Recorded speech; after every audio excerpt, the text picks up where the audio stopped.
안녕하세요, 아스리입니다. 지금까지 영상을 통해 국내 상장된 연금저축이 가능한 ETF 중에 어떤 ETF를 골라야 하는지를 알아봤습니다. 오늘은 이런 ETF들을 어떠한 배분으로 투자해야 되는지 알려드리려고 합니다. 꼭 이렇게 투자를 하는 게 정답이라고 말씀드리는 것이 아니라 포트폴리오를 구성하는 기본 방법을 알려드리고 초보자도 쉽게 이것을 바탕으로 자신만의 투자 아이디어를 반영해서 조금씩 수정해 나가시길 바라는 마음으로 이 영상을 제작하였습니다. 먼저 주식과 채권의 비율입니다. 왼쪽에서부터 6대4, 7대3, 8대2 비율의 그래프를 만들어 봤습니다. 오른쪽으로 갈수록 주식의 비중이 크기 때문에 자산 가격의 변동성은 커지고 강세장에서의 수익률은 높은 반면에 약세장에서는 큰 손실이 날 가능성이 있습니다. 하지만 반대로 주식 비중을 줄이고 채권 비중을 높인다면 지난해 3월 때처럼 약세장 뒤에 찾아오는 강한 상승장에서 상승한 채권을 매도한 뒤에 가격이 낮아진 주식을 매수하여 총 자산을 늘리는 방법을 사용할 수가 있습니다. 다시 말해 채권 비율이 높을수록 변동성은 작아지고 강세장 시에는 수익이 적지만 약세장 시에는 손실 가능성이 적어짐과 동시에 강세장에서 투자할 자금이 많아진다고 말씀드릴 수 있습니다. 저 같은 경우에는 지금을 명백한 강세장이라고 보고 채권을 보유하지 않고 주식과 원자재만 보유하고 있습니다. 두 번째는 채권 안에서의 비율입니다. 채권은 기본적으로 주식과 음의 상관관계를 갖는다고 말합니다. 음의 상관관계란 여기 보시는 것처럼 S&P 500과 미국 장기채권 TLT ETF를 가져와 봤는데 최근 1년간의 변화를 보시면은 주식이 상승을 하면은 채권 가격은 하락을 하는 게 음의 상관관계를 갖는다고 말합니다. 하지만 때로는 시중에 달러가 많이 풀림으로써 모든 자산 가치가 올라가는 현상도 나타날 수가 있습니다. 하지만 최근에는 주가가 상승하고 있고 채권 가격은 하락하는 현상이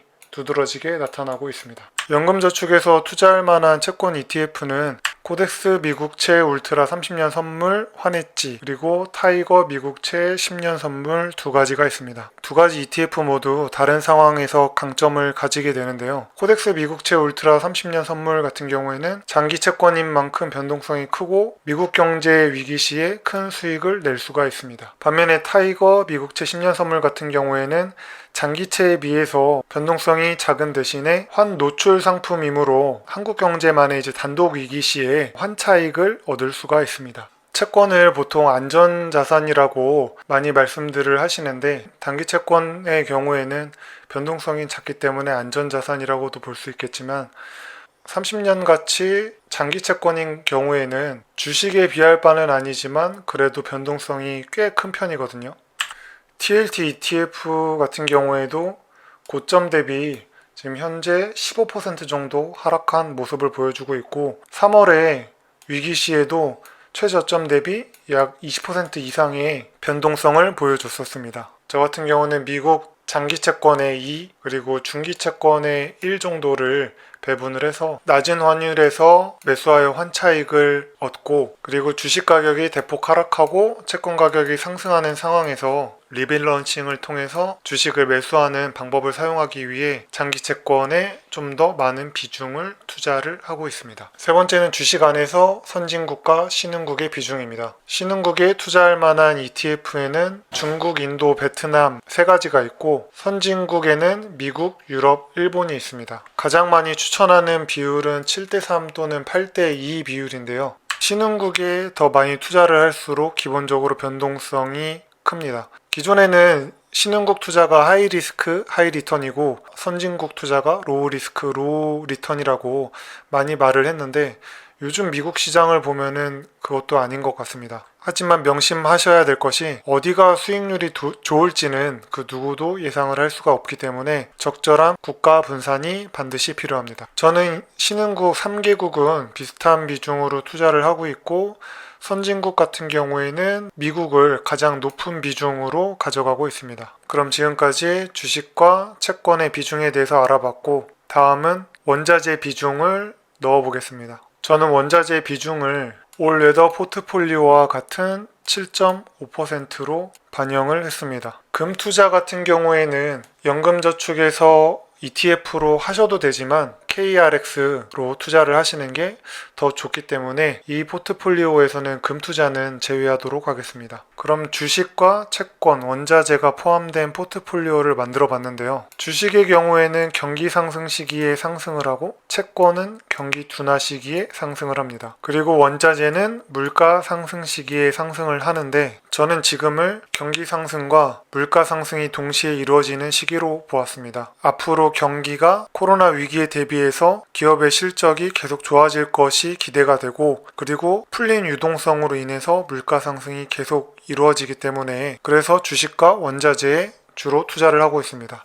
아까 말씀드렸던 것처럼 저는 지금 채권에는 투자를 하고 있지 않습니다. 하지만 언제까지나 주식과 원자재가 상승하지 않을 것이기 때문에 시장의 회복 속도 등을 고려해서 한 1, 2년 후부터는 채권 비중을 가져가려는 계획을 세우고 있습니다. 물론 회복이 좀 더 빨리 이루어진다면 그 전에 채권을 매수할 수도 있을 것 같습니다. 지금까지 포트폴리오를 만드는 방법을 알려드렸는데 이 포트폴리오는 여러분들이 분산된 포트폴리오를 구성하는 기본만 알려드린 것이고 여기서부터 변경을 하는 것은 여러분들의 투자 아이디어가 들어가야 된다고 생각을 합니다. 예를 들어 인도나 베트남 경제가 더 커질 거라고 생각을 하시는 분들은 신흥국 주식 비중을 좀 더 늘리고 아니면은 실물 경제와의 괴리 때문에 다시 한번 약세장이 올 거라고 나는 생각해. 그러니 나는 아스리와는 다르게 채권 비중을 높여야겠어 라고 말씀하시는 분들은 채권 비중을 높이시면 됩니다. 이러한 방식으로 다시 자신만의 투자 아이디어를 다듬어 나가신다면은 투자에 있어 초보티를 벗을 수 있지 않을까 생각이 듭니다. 마지막으로 여러분들이 댓글을 많이 달아주셨는데 그 부분에서 이제 포트폴리오 부분을 보면은 미국 주식 100%에만 올인하신다던가 아니면은 변동성이 엄청 큰 테크 지수에 그리고 또는 나스닥 지수에 많은 비중을 차지하시는 분들이 있으신데 주식이나 원자재가 언제까지나 오르지 않습니다. 반드시 하락하는 시점이 올 수 있기 때문에 그 기회를 준비하는 자세도 반드시 필요하다고 생각합니다. 안녕하세요, 아스리입니다. 오늘은 여러분들의 투자를 망치는 ETF 매매 방법 5가지에 대해 알려드리도록 하겠습니다.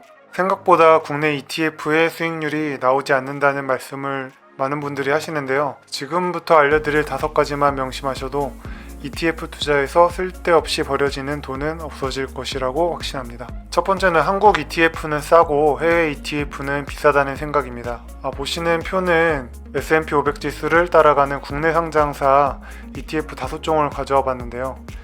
제일 싼 ETF 같은 경우에는 킨덱스 S&P 500 같은 경우에는 0.09% 인데 이제 제일 비싼 거는 0.43%까지 있습니다. 그런데 이 킨덱스 ETF 같은 경우는 올해 나온 거라서 ETF 업계에서도 좀 혁신적이라는 평가를 받고 있는 ETF라서 이건 좀 예외로 보겠습니다. 그러면은 이 ETF를 빼고 나면은 0.2%대 ETF도 없고 0.43까지 있는데 미국 ETF 같은 경우에는 지금 S&P 500을 추정하는 ETF가 지금 VOO가 있는데 이 ETF 같은 경우는 지금 0.03% 그리고 가장 유명한 이제 스파이 ETF 같은 경우에는 0.09%입니다. 그러니까 미국 해외 ETF 같은 경우는 0.03에서 0.09% 정도의 수수료를 가져가게 됩니다. 대체적으로 미국 ETF들이 싸지만 국내 상장 ETF 중에서도 지금 여기 킨덱스 ETF처럼 싼 게 있을 수 있으니까 어떤 종목에 투자를 할 때는 국내 증권사 외에 해외 ETF도 찾아보는 습관을 들이시면 좋을 것 같습니다. 물론 최고의 방법은 아스리 채널을 구독하는 두 번째는 수수료는 홈페이지에 있는 것으로만 본다. ETF 수수료는 1년간 매매했을 때 수수료를 증권사가 가져가는 비율을 말합니다. 수수료는 수익률에 반영되기 때문에 따로 수수료를 낼 필요가 없는데요. ETF는 수수료만 봐도 반은 성공한다고 할 만큼 매우 중요합니다. 그런데 여기 보시면은 R이랑 미국 S&P 500H 같은 경우에는 보수를 1년에 0.3%를 지불한다고 나와 있는데 투자 설명서를 보면은 여기 0.3이지만 1000만원 투자 시 투자자가 부담하는 투자 기간별 저기 총 비용이라고 나와 있는데 단위는 1000원 단위죠. 그러니까 1년에 44,000원의 비용이 든다. 그러니까 이거를 퍼센테이지로 계산하면은 0.44%가 되겠죠. 그리고 여기 집합 투자기구에 부과되는 모든 비용이 나오는데 여기 원래 0.3%의 스타 비용이 0.1298 더해서 총 비용은 0.4298 나오는 것으로 계산되어 있는데 저기 위에 1000만원 투자 시에 또 나오는 비용이 또 달라서 애매한 부분이 있습니다. 그러니까 항상 수수료를 비교를 할 때는 여기 홈페이지에 나오는 것뿐만 아니라 투자 설명서를 꼼꼼히 읽는 습관을 들일 필요가 있습니다. 세 번째는 환해지 ETF만 고집하는 것입니다. 환해지란 환율할 때 환과 그리고 울타리 대비책이라는 뜻의 해지의 결합어로 환율 변동의 위험에 대비하여 환율을 현재 시점의 환율에 미리 고정하는 것을 말합니다. 예를 들어 환 노출형 상품은 지수가 4% 오르고 환율이 4% 내리면은 수익을 낼 수 없지만 환 해지형 상품 같은 경우에는 지수가 4% 오르게 되면 이 환율 하락이 무시가 되기 때문에 환율이 4% 내려도 4%의 수익을 낼 수가 있습니다. 그럼 환해지 ETF만 고집하면 어떤 문제가 발생할까요? 첫째, 우리나라 10년 평균 원달러 환율은 1130원 정도가 됩니다.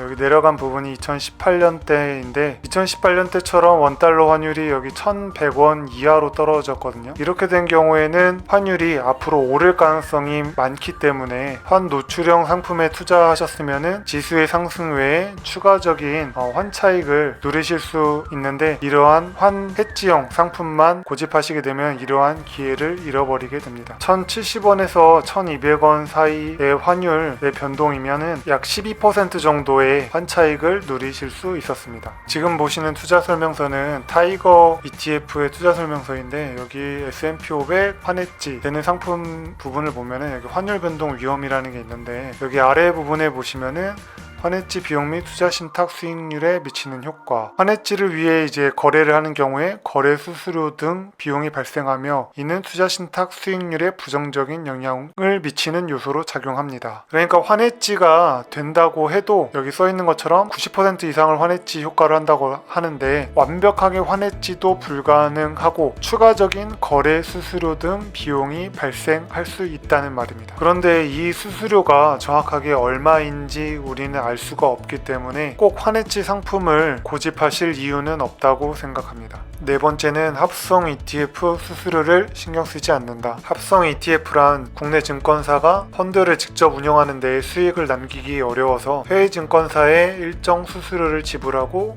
운용을 맡깁니다. 그리고 본인들이 판 수수료를 가져가는 구조인데요. 지금 보시는 거는 킨덱스 ETF의 투자 설명서인데 여기 보시면은 장외 파생 계약에 따른 복제 비용, 해칭 비용 및 각종 거래 수수료 등의 비용이 예상치 못하게 과도하게 발생할 경우 이 투자 신탁의 성과에 영향을 줄 수 있습니다. 그러니까 여기 위에 투자 수수료에 나와 있는 거 외에 합성 ETF의 특징 때문에 이런 복제 비용이나 해칭 비용 때문에 증권사 본인들도 예상치 못하는 비용이 과도하게 발생할 수 있다. 그리고 이 투자 방식이 ETF 성과에 영향을 줄 수 있다라고 되어 있습니다.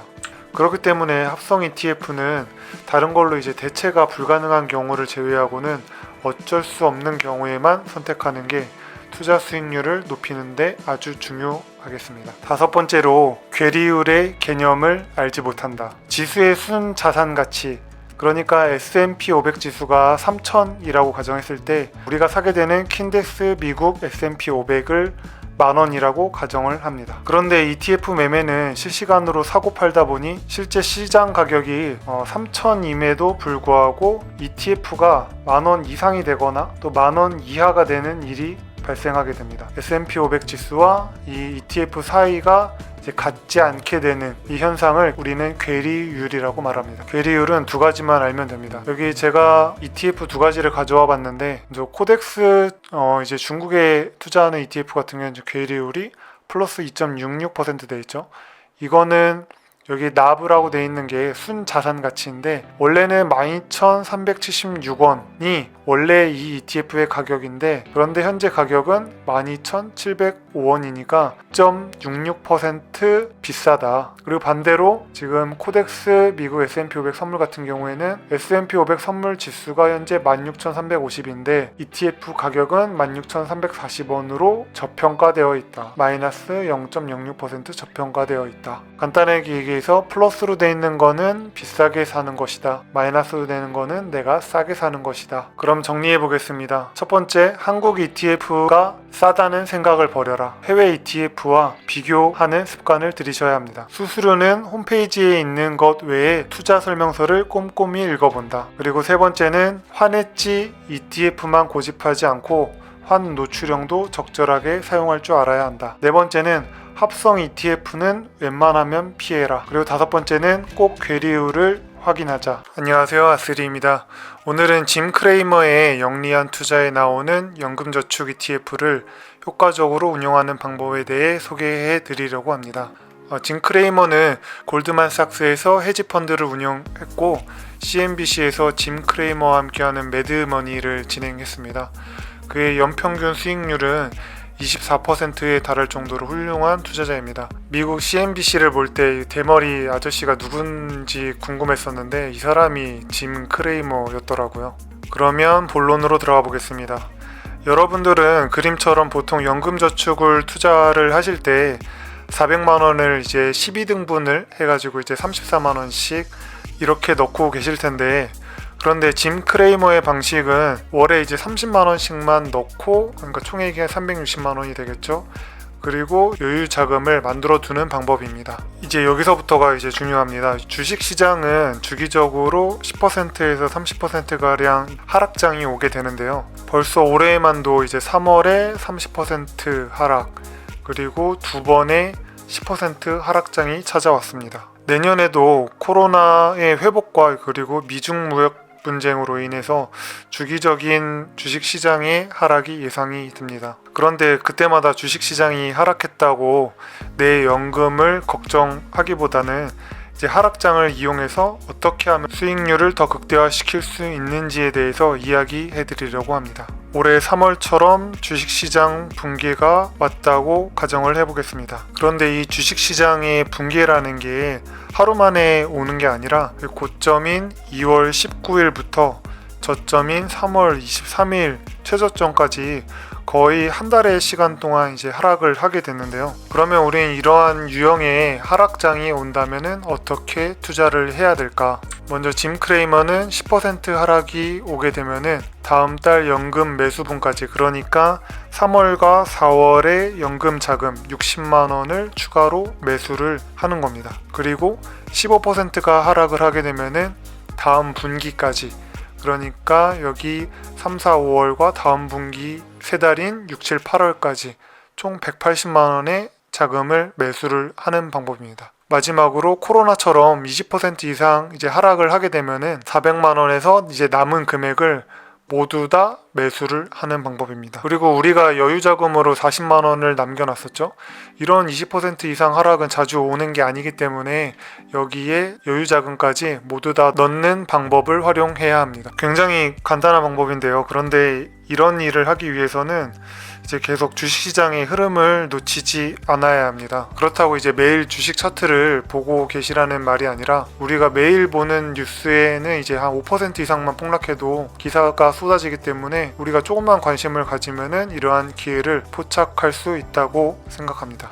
그러면 이제 실제 ETF를 보면서 설명을 드리도록 하겠습니다. 지금 보시는 차트는 이제 코덱스 미국 S&P 500 선물에 대한 ETF인데 아까 보셨던 S&P 지수처럼 똑같이 여기 코로나 때 30% 이상 빠지고 그 다음에 10%가 두 번 그러니까 여기처럼 10% 정도가 빠지면은 다음 달 30만 원을 땡겨와서 자신의 이제 포트폴리오를 구성한 대로 그대로 추가로 매수를 하시면 되겠습니다. 지금 보시는 차트는 타이거 유로스탁 50에 대한 차트인데 유로스톡스 지수에 투자를 하는 ETF인데 코로나 고점 대비 아직 회복을 하지 못했죠. 지금 거기다가 유럽 최근에 이제 유럽의 재봉쇄 위기 이슈로 지금 거의 10% 정도 빠졌습니다. 많이 오른 미국 지수보다 아직 회복하지 못한 유럽에 투자해보는 것도 좋은 방법이라고 생각합니다. 그러면 마지막으로 우리가 연금저축을 투자할 20년에서 30년 관점에서 보면은 모든 지표는 우상향하게 되어 있습니다. 보시는 그래프는 S&P 500의 30년 차트인데요. 버블닷컴 때나 2008년, 2009년 그리고 올해처럼 충격으로 내려갔을 때 매수를 할 수 있다면은 우리의 풍요로운 삶에 한 발 더 다가갈 수 있지 않을까 합니다. 오늘 영상은 이것으로 마치도록 하겠습니다. 모두 성공적인 투자 되시길 바랍니다. 이상 아스리였습니다. 안녕하세요, 아스리입니다. 제가 지난 영상들을 통해서 말씀드렸던 환율의 변화에 따른 환해지와 환노출 ETF를 통해서 수익률을 극대화하는 방법에 대해서 설명을 드렸었는데 그 방법을 사용할 수 있는 순간이 곧 온다고 생각을 해서 급하게 영상을 제작했습니다. 최근 원달러 환율이 갑작스럽게 올랐는데요. 작년 연말에 1080원대까지 떨어졌던 환율이 지난 금요일 종가 기준으로 1175원까지 올랐고 장중에는 1183원까지 올랐었습니다. 사실상 7개월 만에 한 100원 정도 오른 셈인데요. 이전 영상들을 통해서 소개드린 방법은 원달러 환율의 10년 평균이 1130원이기 때문에 10년 평균인 1130원을 기준으로 1130원 밑에 구간에서는 환노출 ETF를 매수를 하고 반대로 1130원 이상인 구간에서는 환해지 ETF를 매수하는 방법으로 1200원 정도 고점에 있던 환율이 1130원이 될 때까지는 환해지 ETF를 매수를 하다가 1130원 밑으로 내려오게 되면은 환노출 ETF를 매수를 합니다. 그리고 저는 1080원으로 기준을 정했는데 대략 1100원 이하에서 이전에 모아왔던 환해지 ETF를 매도를 하고 전부 환노출 ETF로 갈아탑니다. 근데 이때 한 번에 해도 되고 어디가 바닥인지 모르기 때문에 이렇게 분할을 해서 매수 매도를 하시면 되겠습니다. 그리고 다시 환율이 저점을 찍고 반등해서 1130원을 넘어선다면은 다시 환해지 ETF를 매수를 하고 다시 1200원 고점에 도달하게 되면은 역시 분할을 해서 환노출 ETF를 매도를 하고 환해지 ETF를 매수하는 방법을 사용하면은 수익률을 높일 수 있다고 말씀을 드렸습니다. 환노출 ETF는 지수가 4% 상승하고 환율이 4% 하락하면은 수익이 0%라고 말씀을 드렸고 하지만 환해지 같은 경우에는 지수가 4% 상승을 하고 똑같이 4% 하락을 해도 환노출처럼 0%가 아닌 지수 상승분에 대한 4% 수익을 볼 수 있다고 말씀을 드렸습니다. 제가 지난 영상에서 이 방법에 대해서 설명을 드렸더니 질문을 주셨던 게 이렇게 1130원을 기준으로 환해지와 환노출을 나눌 것이 아니라 1200 밑에서는 모두 환노출을 사고 1200원이 되면은 환노출과 환해지를 교체하는 게 더 나은 방법 아닌가요? 그런데 현재 그래프처럼 이렇게 1200원까지 가고 1080원까지 가고 이렇게 규칙적으로 이루어지는 것이 아니라 현실에서는 1080원에서 1130원 이 사이만 계속 왔다 갔다 하는 경우도 발생을 할 수 있기 때문에 그러면은 우리는 1200원이 되면은 매수 매도를 해야 되는데 이런 사이클이 올 때마다 다 놓치게 되는 결과를 초래하게 됩니다. 1200원까지 도달하지 않고 계속 이런 식으로 사이클이 밑에서 머물게 되면은 우리는 1200원이 되면은 매수 매도를 하려고 했는데 그 가격이 오지 않았기 때문에 이 여러 번의 사이클이 지나가는 동안 아무런 수익도 가져갈 수 없게 됩니다. 지난 금요일 종가 기준으로 1175원 정도니까 이 정도 지점으로 생각하시면 될 것 같습니다. 그리고 이제 돌아오는 주나 아니면 그 다음 주 내에 1200원에 도달을 하게 되면은 분할을 해서 30% 정도 내외의 환노출 ETF를 환해지 ETF로 갈아타는 전략을 사용하시면 됩니다. 분할을 하지 않고 한 번에 매도한 후에 매수를 하셔도 1080원에 산 환노출 ETF라면은 1200원에 매도를 했을 경우에 약 11% 정도의 수익을 낼 수가 있고 1130원 정도의 매수를 한 ETF도 약 6%의 추가 수익을 낼 수가 있습니다. 뉴스에 보면은 세계의 화살 맞은 한국 10개월 만에 최고 이런 게 테이퍼링 반도체 낮은 백신 접종률 때문에 이게 악재다. 증시에 좋지 않은 영향을 끼친다. 아까 보셨던 것처럼 원화 가치가 하락을 해서 이렇게 원달러 환율이 급등하는 것을 되게 안 좋은 일, 우리에게 위험성이 있는 일처럼 이렇게 느껴지기에 기사를 작성을 하는데, 우리가 연금저축을 하면서 이런 환율의 변동은 오히려 우리가 잘 이용해서 기회로 삼아야 될 일이지, 이런 뉴스에 일희일비할 필요가 없다고 생각합니다. 우리가 연금저축을 하면서 환율의 변동은 단순하게 원달러가 오르면 오르는 대로 수익을 누리고, 내리면은 내려가는 대로 낮은 가격의 환노출 상품으로 갈아타면서 연금저축을 계속 유지를 해나간다면은 꾸준한 수익을 얻을 수 있을 거라고 생각합니다. 이러한 환율의 사이클이 10년 동안 약 두세 번 정도 지속이 되는데, 그때마다 10% 적게는 5% 정도의 추가 수익을 낼 수가 있다면은 우리가 10년마다 1억 원의 계좌를 기준으로 1,500에서 3천만 원 사이의 돈을 더 벌 수 있다고 생각을 합니다. 오늘 영상은 이것으로 마치도록 하겠습니다. 여러분들의 성공적인 투자를 기원합니다. 이상 아슬이었습니다.